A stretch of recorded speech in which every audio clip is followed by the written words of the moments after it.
Good afternoon, everyone. So hello, Googlers, and hello, our YouTube audience. On behalf of the @Google team, I'm pleased to welcome San Francisco Mayor Gavin Newsom to our headquarters in Mountain View. Elected in 2003, Mayor Newsom is San Francisco's youngest mayor in over 100 years. Shortly after his election, the mayor captured nationwide interest by granting marriage licenses to same-sex couples. Today, Mayor Newsom has come here to discuss his views on marriage equality in California's Proposition 8, a statewide ballot measure that would amend the state constitution to ban same-sex marriage. So please join me in welcoming San Francisco Mayor Gavin Newsom.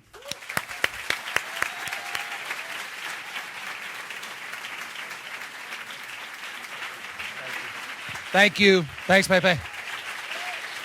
Good afternoon, Googlers. Thank you all. Thank you. Thank you for being here. Thank you. 1967. Before many of you were born, I know. Not 1927, not 1947, not 1957. In 1967, a gentleman by the name of Richard Loving married someone named Mildred Jeter. Because Richard had the audacity to fall in love and to say, "I do," he was sentenced to 1 year in jail. And in that court decision, where he was sentenced to 1 year in jail, the judge said the following words to Mr. Loving: God, sir, God put different races on different continents for a reason, Mr. Loving. God never wanted the races to mix. 1 year in prison. Sentenced because the laws of the land, the laws in the state of Virginia, said it was illegal, de facto immoral, for races, different races, to get married. God did not want the races to mix. Tradition defined marriage between people of the same races. 1967. Not that many years ago. Until the U.S. Supreme Court finally did the right thing and unanimously overturned the law in the state of Virginia and the 16 other states that denied interracial marriage. Unanimous decision. The public was not happy. In fact, 70% of Americans were furious with that decision. 70% of Americans in 1967 opposed interracial marriage. Let the majority decide, people say, in 2008. We the people.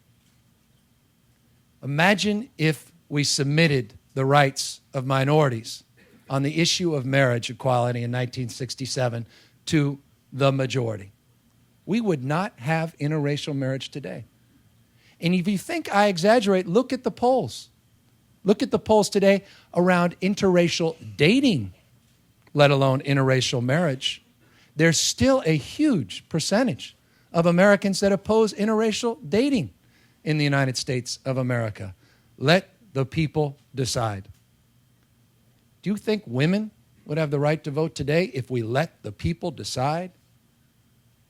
Each and every time rights are fought for, rights are afforded, the people aren't necessarily there. But one thing has always stood the test of time, as imperfect as it is, and that's the Constitution. A Constitution that's been amended 17 times since the Bill of Rights in its 219-year history, each and every time to expand people's rights. Never once in U.S. history has the Constitution been amended to deny people their rights. It's the one constant, the one thing people can count on. Don't get me wrong, it's needed to be amended in the past to expand rights, but never has it been used to take rights away. 2008, California Supreme Court. Ronald Reagan's appointee himself, Chief Justice Ron George, on a 4-3 decision, stood on principle and said there's nothing in the Constitution of the state of California that denies people equal protection under the law, regardless of gender, regardless of race, and regardless of their sexual orientation, making it legal in the state of California for gay and lesbian members of our community to access the institution of marriage. The law as it exists today. No one, and I haven't seen any evidence, and I'm interested if there is some evidence, but no one that I know of ever called the court, the Loving versus State of Virginia court in 1967, an activist court. How many people called the California Supreme Court an activist court after Chief Justice Ron George wrote that majority opinion, striking down the laws that banned same-sex marriage? How many people look back and argue that we should have let the people decide in 1967 the fate of Richard Loving and Mildred Jeter, and literally millions of others? Few people, if any. Yet here we are today, and people are saying we have an activist Supreme Court in the state of California legislating from the bench. Let the people right that wrong. Let the people decide. And you will be given that opportunity in just 6 days to decide the fate and future of your friends, your family members, your neighbors, your coworkers, the folks that deliver your mail, folks that take care of your dry cleaning, or for that matter, your kids, your teachers, doctors, nurses, lawyers. Their fate and future is resting in your hands because of the fight that was brought to us, a fight that none of us wanted, and that is the fight around Proposition 8 on next Tuesday's ballot. An initiative that does nothing more than this. It changes the Constitution in the state of California and writes into that Constitution a provision that takes away rights from members of our community that have been legally afforded. It does, again, something that has never been done in our state's history and has never been done in U.S. history. It takes rights away from members of our community. There is nothing stopping people from ending their right to petition government by getting signatures to put something else on the ballot. Why not submit the rights of minorities that wish to enter the institution of marriage with another minority group? Why not submit that to the voters? There's nothing that stops next year or a year later, a proposition being on the ballot to say it's time to let the people decide if we should have interracial marriage in the state of California, using the same arguments and the same principles that are being advanced with Proposition 8. Now you say that's hyperbolic, that's fear-mongering, those are scare tactics. Fair enough. But there's nothing that stops people from doing that. How many of us would stand up or just step aside in that case? People would rightfully be outraged. You mean you're going to come in and take away my right to live my life out loud, to be treated just the same way as you? None of us would stand by and allow that to happen. And I challenge you to think of this issue in that same context. People have been legally married for months and months in the state of California. People like Phyllis Lyon and Del Martin, they have been together 55 years. 55 years. You want to talk about the definition of marriage. How about a couple that has fought together, struggled together, loved one another across every conceivable challenge and obstacle, but stuck around? Why are they not as important as Britney Spears, who decides to have her first marriage after a few drinks, after a few hours in Las Vegas? Talk about the defense of marriage. Why don't we start there? And it's not to take away from Britney Spears' right to get married to any stranger or anybody she's just met. But where's the moral outrage about that? Where's the church condemning that? Why aren't they spending tens of millions of dollars condemning that type of behavior? as opposed to condemning the rights of Phyllis Lyon and Del Martin, just to be treated the same. That's all they want. They want nothing more, nothing less than just to be treated the same. None of us asked for Prop 8. They brought this to the ballot. $30+ million they have raised. I went to Santa Clara University. I say this because clearly most of you went to Stanford or some other fancy school. But to impress upon you this point, I grew up in a very large Irish Catholic family. I did my whole communion thing, went to Notre Dame de Victoire, had the nuns raise me, the whole thing. Then got away to a public school in high school, and the parents said, that's it, go on to college at Santa Clara. The Jesuits will fix you again. So I don't for a moment believe that everyone should believe my point of view.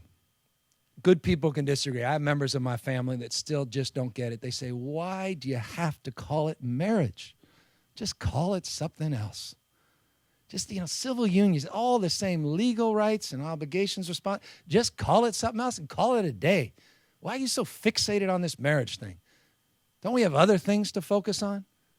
I don't care about this issue, they say. Just call it something else. To which I say this. I don't know of one person, certainly not one politician, that has been married that's running to their county clerk to get rid of their marriage license to now have a civil union. And I don't know about you, but when I just asked my now wife a few months back to marry me, I did not go down on one knee and say, will you civil union me? I asked her to marry me. Everyone understands what marriage is. With all due respect, civil unions are not marriage. Marriage is marriage. And you say, well, wait a second. Same legal rights, same obligations? To which I say this, Brown versus Board of Education. Now, all of a sudden, you're arguing that separate is somehow equal? I'm a Democrat, and I'm a fanatic about the opportunity to change course and direction on Tuesday. And I'm a huge fan and defender of Barack Obama and Joe Biden. But let me say this. One of the most distressing things occurred not too many weeks ago in this campaign, and that was when Sarah Palin and Joe Biden agreed on only one thing in the vice presidential debate. And that was neither of them believe in full equality for the gay and lesbian community. They both agreed that all of a sudden, somehow, on this issue at this day in 2008, separate now is somehow equal. They both agreed on civil unions. This is a party, the Democratic Party, my party, that has always stood up on the principle that separate is not equal. We stood there in 2004 celebrating, commemorating the 50th anniversary of Brown versus Board of Education. We gave extraordinary speeches, eloquent speeches at Jefferson Jackson dinners and other dinners about the tenets of Brown v. Board of Education. And in that same breath now, we're saying, that was just people based on race. Now, if you have a sexual orientation, that's different. Somehow separate now is okay, it's equal. I don't believe that. I just don't believe that. I understand intimately, perhaps more than any human being in this room, arguably any human being, period, the politics of this issue. And if you don't believe me, turn on your television set. Howard Dean, eat your heart out. Oh.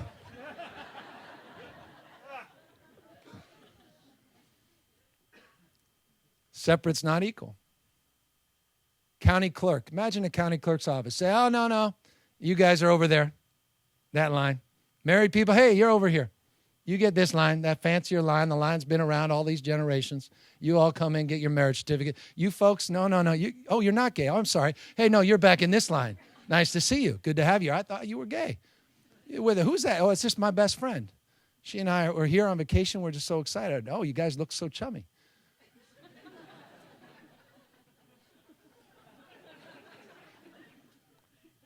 Separate is not equal.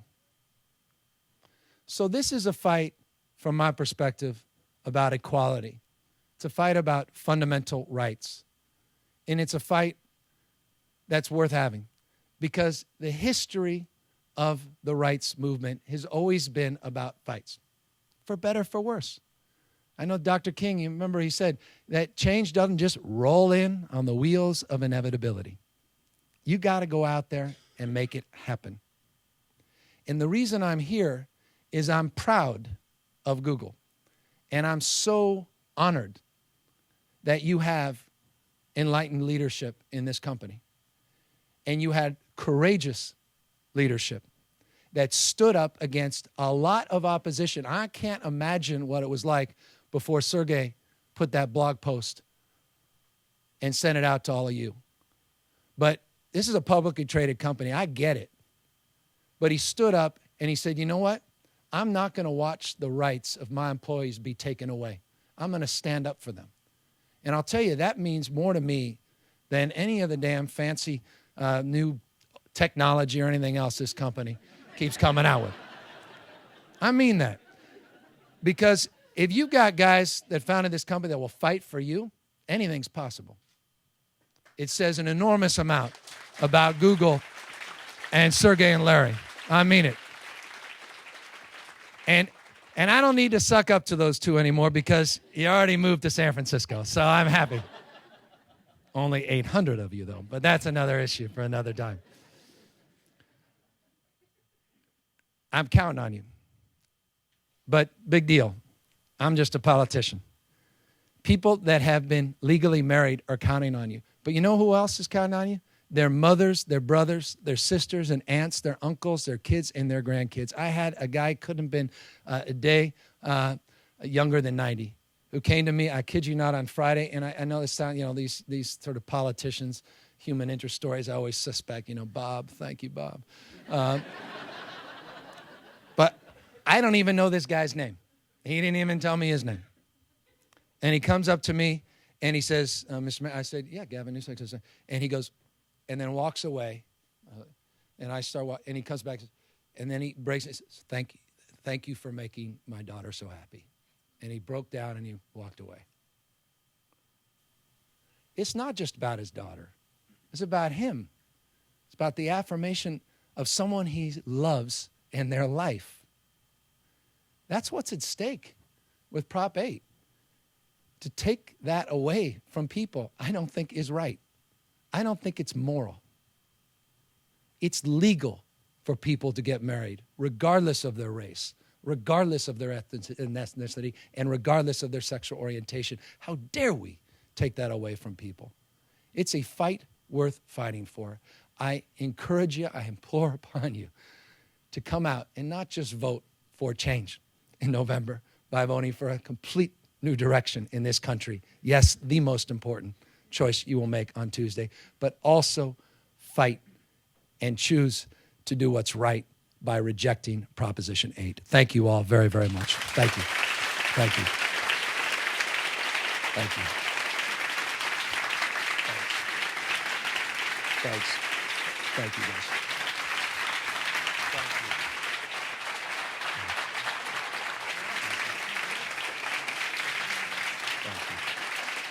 Thank you.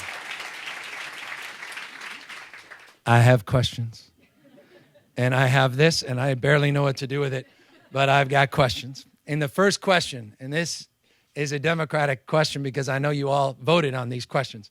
First one in order, should Prop 8 pass next Tuesday, what will be your first action, if any, to continue your support of same-sex marriage movement?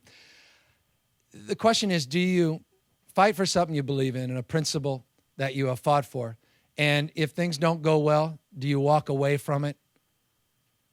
Or do you continue to fight for it? And the question is, if Prop 8 passes, the laws in California change, marriage as an institution for same-sex couples is changed.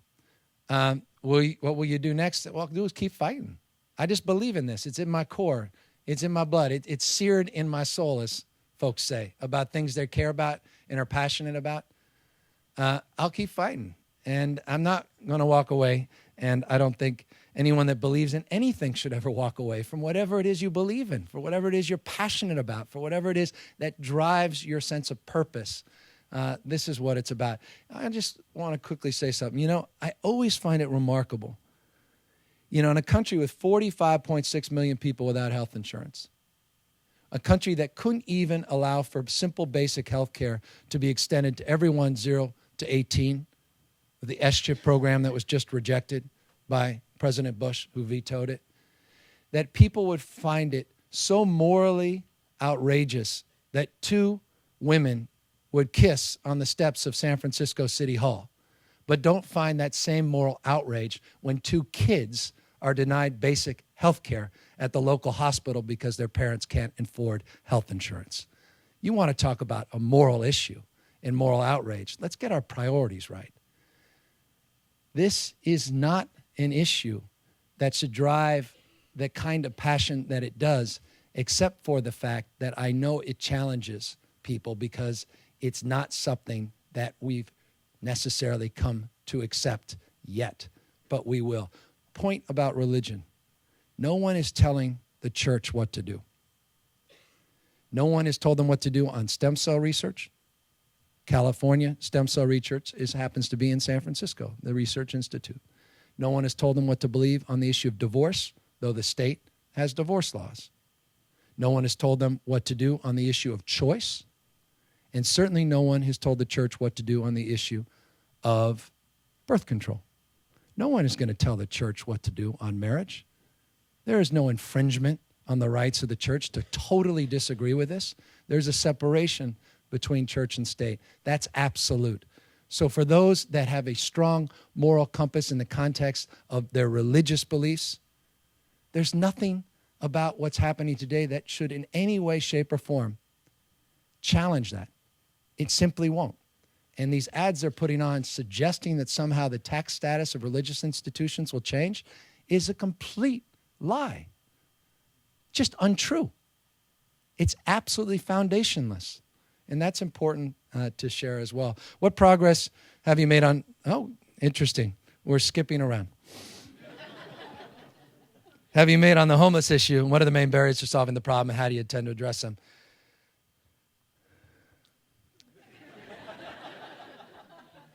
Segue.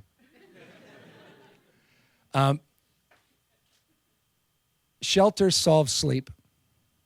Housing solves homelessness. I don't believe in getting into the shelter business any more than we're in the shelter business. New York, one of the largest shelter systems on the planet. New York has been very effective at getting people into their shelters, where people are living on cots and mats, 5, 10, 15 years. San Francisco does not want to replicate that mistake. Ours is a housing-first model. Housing solves homelessness. Our focus is a direct access to housing. We've just shut down our second largest homeless shelter in San Francisco, and I couldn't be more proud because we've been able to expand our housing portfolio exponentially. We have, and I'll give you my state of the city, and we're going to be doing it on YouTube, which is very exciting. The first state of the city, I think, of its type ever to be done on YouTube directly. In just a week or so. Yes, YouTube. And this number is fresh in my mind. Over 8,200 people are off the streets since I've started in the last 4.5 years. We've had the greatest housing expansion for homeless people in our city's history and received more federal money than any time in the city's history. However, you come to San Francisco and you go, I don't necessarily buy that. And I get that. I see exactly who you see each and every day. The vast majority of people you see out on the streets, and this is a pretty brazen statement, but this is a factual statement, are not homeless. Those that you believe are homeless are not homeless. They're poor. Majority of them are housed, but we haven't solved the underlying problems. We haven't solved issues of their bipolar disorder or schizophrenia or paranoia or the fact they're duly diagnosed with drug or alcohol addictions or they have vocational challenges or educational deficiencies or physical ailments that are exacerbating their conditions. They're poor. We have a huge poverty problem in this country. We have not heard one word uttered about the issue of poverty in any of the presidential debates. We have heard nothing since John Edwards left the scene about the issue of poverty and income inequality and the underlying issues that define the great challenge and struggle of our time as it relates to urban America. San Francisco, Los Angeles, if you've been down Skid Row, which is the size of our entire Tenderloin, 60-plus blocks of people living out in the streets and sidewalks. This is by no means unique to San Francisco. We have a panhandling problem, and that is a huge challenge. We have a poverty problem that remains a huge challenge. But know that we are making real progress. Our street count is down almost 40% since I started, which means instead of 3 people on that street corner, there are 2. So it's hard to note that in the context of the physical manifestation of our success. But trust me, I can bring you to programs in housing. We were down in the Tenderloin today on another issue, and someone said, thank you for Care Not Cash. You remember how controversial that was, some of you? Where we were converting cash to guaranteed access to services, 82% reduction in the caseload, and we've housed more than 2,300 people. Their lives have completely changed because we had the courage to change. They have the dignity of a key, a lock, a door, and a house, and a place to call home. We'll continue to do more, and I'm absolutely as committed and resolved on that issue as any other. What do you think the United States Supreme Court should weigh in on this issue or leave it to the states? Or do you think the U.S. Supreme Court should weigh in on this issue and leave it to the states? There's no question. Look, the interracial marriage ban started in California, 1948, the Perez decision. We were the first state, California, always on the leading and cutting edge.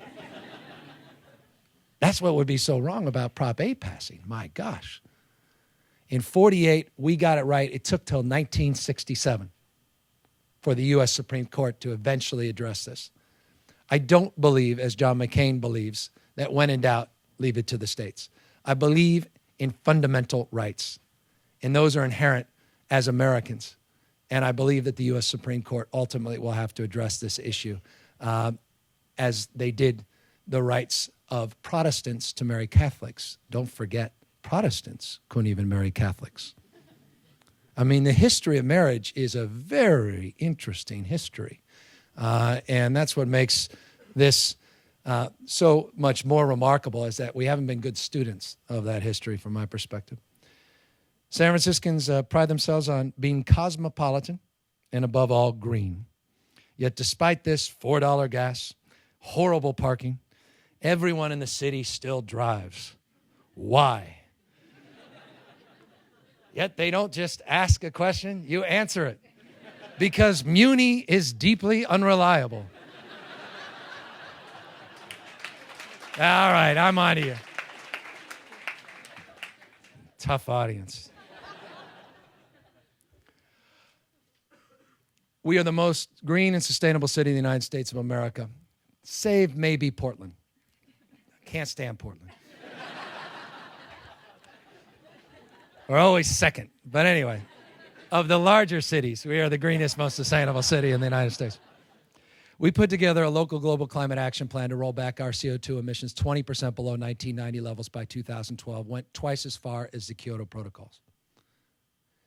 We became the first city in the United States of America to submit our GHG, our greenhouse gas emissions, to a third party. To say is not to do. Every city, every mayor, every state, every governor is coming out with their fancy new plan. And it's a fancy new plan. And everyone's trying to run up each other saying, oh, we go back 40% below 1990 by 2014. It doesn't mean much to me. What matters is action and measurable results. We gave our GHG footprint to a third party, and we just announced with the head of the Sierra Club and others down at Crissy Field just a few months ago that today already we are 6% below 1990 levels in 2008. And you know what's extraordinary about that? Our population's increased by over 100,000. Those greenhouse gas emissions include all the new businesses that have moved into the city, 20 quarters in a row of net absorption, unemployment rate that actually dropped in September, below the state unemployment rate, which is 7.7%. We're at 5.6%. And record amount of visitors 16.1 million visitors last year, the most in our city's history. Yet we were still able to grow our economy, had a bond rating upgraded, God is my witness in this climate. I don't even know how that happened, and reduce our greenhouse gas emissions. Most aggressive solar program in the nation. Most aggressive recycling program, 70% recycling in the nation. Banned plastic bags. Going after water bottles. That's next. And converting our vehicle fleet to alternative fuels. You probably know that Mayor Bloomberg in New York began converting his taxi cab fleet to alternative vehicles. You all heard that, right? Yeah. Here's why you heard it. He announced it on the Today Show. A year prior, there was a mayor out in the West Coast in a city not far from where we stand today called San Francisco that announced that he was going to convert his taxi cab fleet, and he announced it on local cable channel 26. So you probably didn't know that. Anyway, we were the first city, and we began to convert our vehicle fleet. And we have just gone through, and I'll get your question in 2 seconds, a 30-year upgrade or review and analysis. It's been 30 years since the last time we did this to completely transform our entire public transit network. It's called the Transit Effectiveness Program, TEP. We just came out with the report and the studies.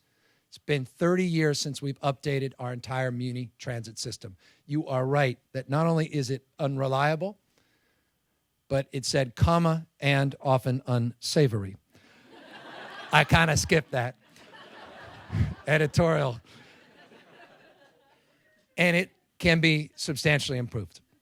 And you will see when you go on YouTube next week, all of our new, in the state of the city, I will not bore you today, all the new graphs and charts and show you exactly where we are, where we've been, and where we're going. You're absolutely right. The most important thing we can do to green a city is get people out of their cars. We also want to become the first city to do what Israel is doing with Project Better Place.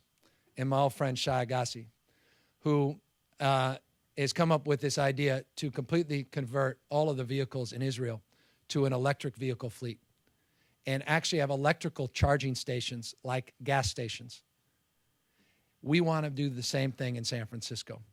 And we are already in the process of getting bids and incorporating people's ideas into having the most significant and comprehensive electric vehicle fleet and mix of any city in the entire United States of America. And I think this is something we're all very enthusiastic about, and something, again, where Google has led the way. You know that your green energy plan for 1 gigawatt is equivalent to the entire needs of San Francisco? That's what we consume every single year. What you'll do at Google, if you actually achieve your goals, is provide enough, not only enough power for what you're trying to achieve, but enough power for the entire needs of the city and county of San Francisco. And if it's achievable for you to do it, we believe we can do the same up in San Francisco by being more audacious and being more aggressive and not finding excuses, because $4 of gas, that was a few months ago. And as gas drops, that acuity of interest and intensity begins to wane as it relates to investing in alternative energy and alternative fuels. That will not wane in San Francisco, mark my words. Sir. Mayor Newsom, I'm a representative of Gagglers, which is our gay employees group. That's great. And I wanted to thank you for being here, for being so passionate, for standing up for my rights. I got married October 20th, and you're a big part of that. And on behalf of the Gagglers, and particularly the many Gagglers who've gotten married recently, we got you this. Oh, that's great. Thank you. I love that. Thank you. Thank you. And I do have a question. That's great. My flag. It's great. I'm feeling proud. As am I. Thank you. I do have a question, which is, why haven't you asked these good people to make some donations to No One Eight yet? Oh, look at that. Well, I've been sensitive about the stock price. Let's just be honest. I'm not naive. Okay, I'm sorry I brought that up. You've had a good couple days, all right? So relax. Look, thank you for the question. We drove down together.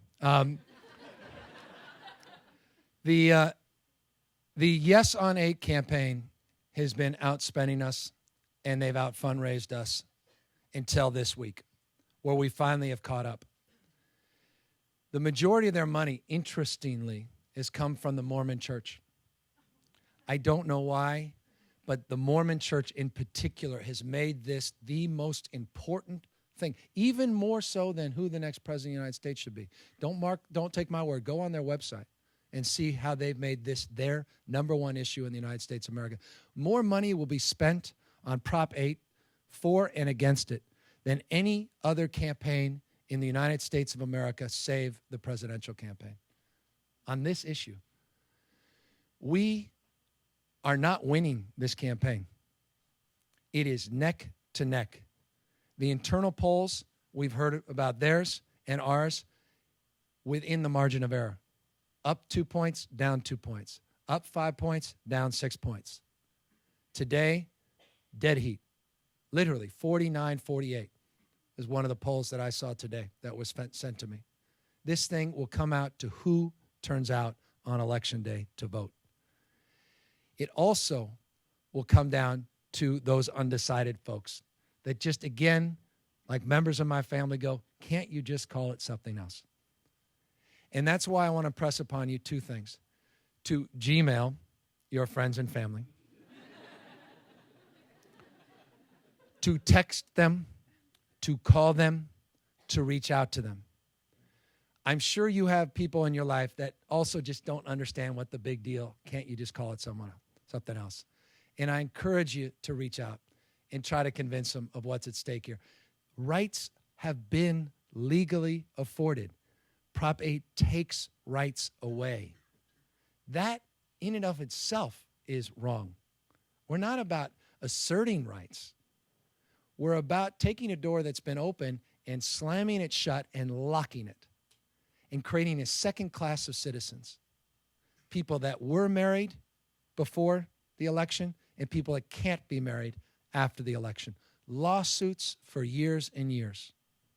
Fights into the future.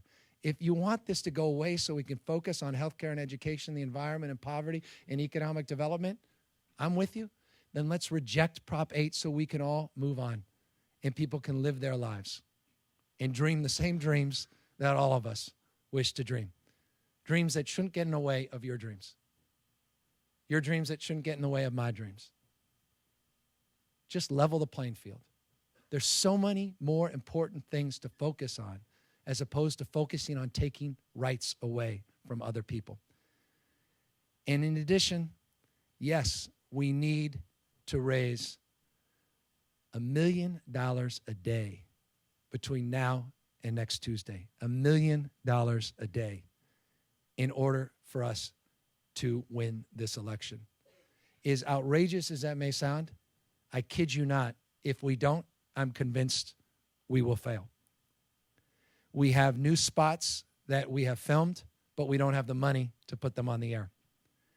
We know yesterday that the Yes on 8 campaign was calling all the networks to get whatever they have left of broadcast time, that the money is pouring in from Utah and Idaho, the CEO of Blackwater, his family, a who's who. You have to read this list. A who's who of the right wing in this country.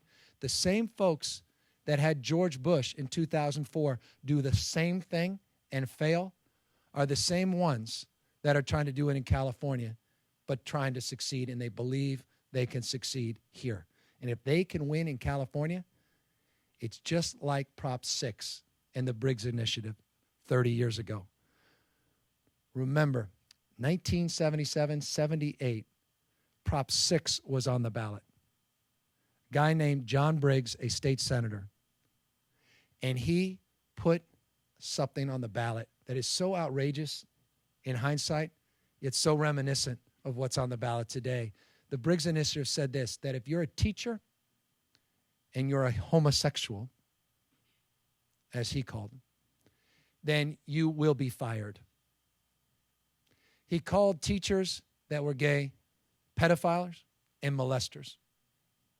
He didn't say that privately. He said that up and down the state.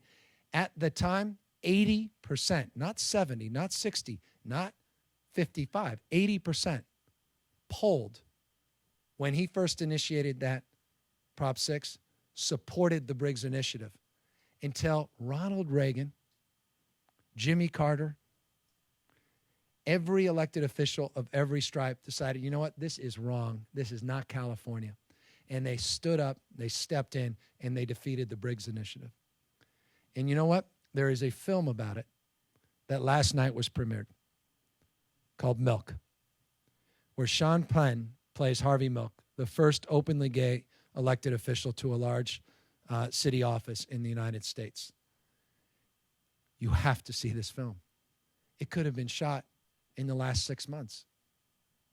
So much has changed, yet so little has changed. 30 years later, Prop 6, now it's Prop 8. And we have to do the same thing we did in 78, but now in 2008. So if you do have $5, I kid you not, $10, $100, $1,000, just go on our website. You know how to find it better than anyone. You probably created it. And contribute to this effort. It would mean a great deal. $1 million a day. I'm doing a fundraiser at my house tonight. I was going to beat Larry and Sergey up, but they beat me to the punch. They've already contributed, which, again, is extraordinary. Apple, they contributed. Levi's contributed. PG&E contributed. You don't see companies coming up like this, fighting for their workers, fighting for their employees, fighting for people's rights. And we need more of that, and we'll never need more than what we'll need in the next 6 days. So thank you for the question, and thank you guys for the consideration on that.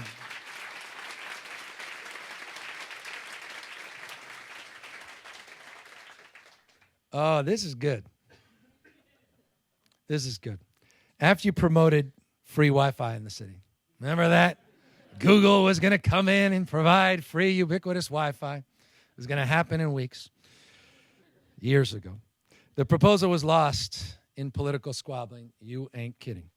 And we have neither city Wi-Fi nor fiber. Long-term, how will the city move beyond the cable phone duopoly? And why is it so hard to find common ground? Great question. Thank you. You recall that your company was going to step in and provide San Francisco with free basic Wi-Fi. Because of the rules of governance, it had to be an open bidding process. So I couldn't just say, hey, thank you, Google. We're going to do it. It's all yours. We had to open it up. And we had so many bids that eventually you partnered with another company. That other company lost their CEO, and the new CEO came in and said, we're not going to move forward with this bid and this initiative. We had an opportunity to hold them to that bid and initiative, but it got lost in political squabbling. And there was a 6-month, arguably a year delay. And as a consequence, it never went forward. What has happened since, though, is very exciting. You guys have actually invested as a company in another company called Meraki. And they're creating this network of networks.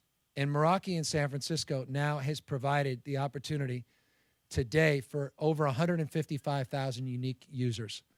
And you've come in through Meraki in this network of networks, and you focused on the issue that defines the reason we wanted to do free Wi-Fi in San Francisco, and that was to deal with the issue of the digital divide. You've opened them up in housing authority projects, opened them up in the Mission District in San Francisco, in the Tenderloin, and I couldn't be more proud. We're moving forward in spite of that larger bid failing. We found another way to move in the right direction. And it's not just Meraki, it's FON, and it's these other network of networks that are now taking shape and moving in to San Francisco. And we're doing everything. Meraki actually moved their headquarters to San Francisco. We were very proud. And we're encouraging more of that type of investment because right now the dollars don't make any real sense for companies to come in and provide free basic Wi-Fi without doing advertising or doing things that rub some of the elected officials the wrong way and create some of the controversies. And that's been the great challenge and struggle. We'd love to do a fiber optic network. We have a fiber system in our city, and we're trying to connect it to all our new redevelopment projects, and that is already taking shape. But again, that one is extraordinarily expensive. And and the question of infrastructure, that really creates a lot of infrastructure upgrades and improvements that create all kinds of unintended consequences. And that's going to be a more challenging thing. But we're doing both, and we're still moving forward in spite of that setback. This is a great question. The California Constitution seems to me to have some fundamental flaws. It could be amended via a simple majority, yet budgets require a super majority. Is this something Californians are going to have to suffer with, or do you see a way out? Isn't that a great question? Think about this. It takes 2/3 to pass a budget, but it only takes a simple majority to change the entire Constitution. Is a budget more important than the governing principles that are the foundation of everything we do? It's a great question. I think the 2/3 requirement is absurd. It's a tyranny of the minority. It's the reason we had an 85-day delay on getting a budget passed in the state of California. It's the reason there's so much squabbling and finger-pointing, because the power of just a few people is disproportionate. And it's the reason things are getting worse and not better in the state of California. Not the exclusive reason, but one of them. We need to change the 2/3 threshold and requirement. Or I'd be more than happy to increase the requirement to 2/3 on a constitutional amendment. I don't understand why a simple majority, or as someone said to me, the whims of a majority, why they can determine the fate of a minority, the same minority that they're oppressing, and change the Constitution at the same time by a simple majority. I think that is also fundamentally flawed. Any other questions or thoughts, or is that not allowed? So you mentioned nearly a new plan. Next week I'll be going to a Caltrain meeting where we will continue to discuss whether people can bring their bicycles on board. So every day in your city, people are left. It's about Caltrain and bicycles on board. So every day in San Francisco, we leave cyclists on the platform because there's not enough capacity on board the train, while there are empty seats in the rest of the train. Yeah. Do you have an opinion on providing more bicycle capacity? Yeah. The answer is we should be providing much more bicycle capacity. I got in a lot of trouble recently by shutting down streets in San Francisco on a Sunday to encourage more bicyclists and more pedestrian and joggers and kids and families to come out on the streets and try to democratize our streets. By the way, talk about ideas that were stolen. We stole that from Bogota. I mean, I love Bogota, but you would think America would have other best practices to which we could have sourced and sought inspiration. But it was Bogota that the idea was generated. We closed miles and miles of the streets down in front of the Ferry building. It was spectacular. One of the great frustrations I have is someone sued the city to stop us from expanding our bicycle network. They sued us, ironically, on environmental grounds, Sequa. And as a consequence, there was an injunction, and we've had to go through a Sequal review and analysis. It's taken almost 2 years. We will be lifted from that injunction in a few months. And then you will see the most aggressive expansion of the bike network in the city's history. You will also see free bikes throughout the entire city and county of San Francisco, similar to what they have done in Lyon, France. And Paris just picked up on the same thing. We're replacing all of our bus shelters with green shelters. We even have a new shelter across City Hall that's a living roof, like the new Academy of Sciences with that 2.5-acre living roof at the right there in Golden Gate Park. If you haven't been, you have to go see it. Renzo Piano designed it, and he described it wonderfully when he said, I literally lifted up the park, placed a building underneath it, and put the park back down on top of the building. And it really, when you go to the Academy of Sciences, it's a great way to describe it. So we have new bus shelters with living roofs, with solar, and with wind turbines on the new bus shelters. And they have all these free bikes that work like car share. And you can go on your phone and you can reserve them. You swipe a card, a smart card, and you get on the bike, and then you drop it off at another bus shelter nearby as part of this global Byte network.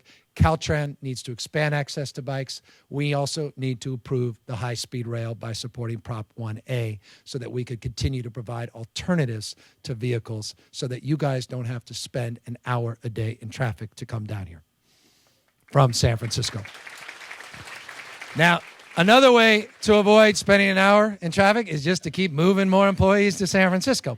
But that's just up to you if you guys want to continue to spend all that money on transportation. Sorry. Mayor Newsom, I just want to say that my wife and I have had five same-sex couples among our friends and family that have gotten married since July. And I wanted to thank you on behalf of all of them. And for anybody that's still wondering why you can't just call it something different, I want to make 2 points. One of those couples was my pastor and her partner of 16 years. And when they got civil unioned, they went down to City Hall. When they got married, they invited the whole congregation to come and stand with them, their friends and family, up there in front of everybody and say yes. And probably the fifth of those marriages is one that's really significant. It's a friend of mine. It's been a friend of mine for 15 years. He's been in his relationship for 10 years. For those 10 years, he never once mentioned to me his partner. He never once mentioned to me that he was in a relationship until we got the invitation for the reception to his wedding. And at that reception, one of the things that he said that he most regretted was that he'd never gotten a chance to meet his partner's parents before they passed away. And he said, well, they probably got it. They were clued in, they got it.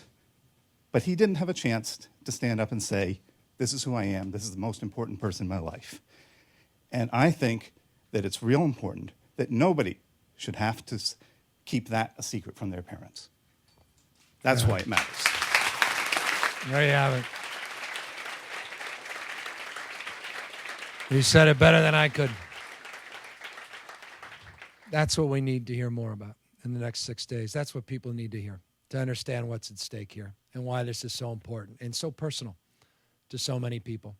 I give you this ring in token and pledge of my constant faith and abiding love. With this ring, I thee wed. Those are profound words. I've seen some of the most hardened couples that never thought about getting married because they couldn't even think about getting married, but have been together 20 or 30 years. And they stand there and they're jovial about the wedding and they say those words and they break down. It has real meaning. It's important to people. That's why people are fighting to keep their rights. Anyone else? It's always the pressure, that last question. Well, look, thank you all again so much. Go on the website. Please contribute your time and energy, your passion. Share any resources you have. And thank you all again from the bottom of my heart for taking the time to listen. Thank you. Thank you. Thank you, guys.